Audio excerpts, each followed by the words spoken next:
অবশেষে আমরা দেখতে পাবো কুসুম আর আয়ুষের প্রেমের একটা নতুন অধ্যায়, কিছু রোমান্টিক মুহূর্ত। ইভেন আয়ুষ্মান ছদ্মবেশ ধারণ করবে শুধুমাত্র কুসুমকে বিয়ের জন্য। তো বন্ধুরা, পুরোটা জানতে ভিডিওটিতে লাইক দিয়ে চ্যানেলটা সাবস্ক্রাইব করে দেখতে থাকুন। কুসুম সিরিয়ালের আগামী পর্বে আমরা দেখতে পাবো কুসুম গাঙ্গুলি বাড়ি থেকে চলে যাওয়ার পর আয়ুষ্মান চারিদিকে শুধু কুসুমকেই দেখতে পাচ্ছে। কুসুমের সাথে আয়ুষ্মান তার নিজের খুনসুটি মুহূর্তগুলো, রোমান্টিক মুহূর্তগুলো শুধু চোখের সামনে চলে আসছে।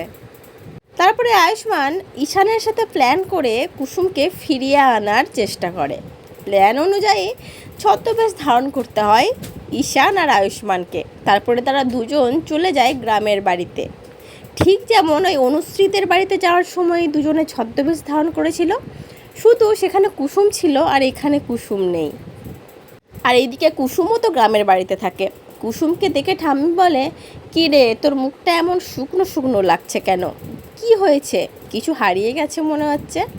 তারপরে ঠাম্মি রাজা আর হ্যাবলা বলে ডাক দেয়।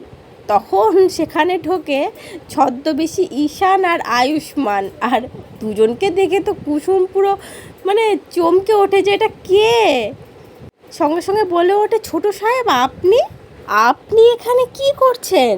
কিভাবেই বা এলেন এখানে? আর আপনারা এরকমভাবে এসছেন কেন? তারপরে ঠাম্মি আয়ুষের একটা ছবি তুলে কুসুমের বাবাকে বলে, দেখ তো, আমার নাতনির জন্য একটা ছেলে দেখেছি রে শঙ্কর। ছেলেটা কিন্তু খুব ভালো, আমার তো খুব পছন্দ হয়েছে। কালকে তোকে ছবিটা পাঠাবো, তুই কিন্তু দেখবি।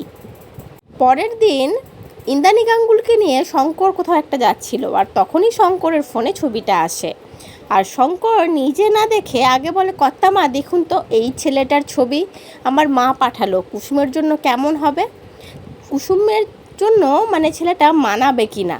আর যেই ইন্দ্রাণী গাঙ্গুলি ছবিটা দেখে অবাক হয়ে যায়, অবাক হয়ে তাকিয়ে থাকে।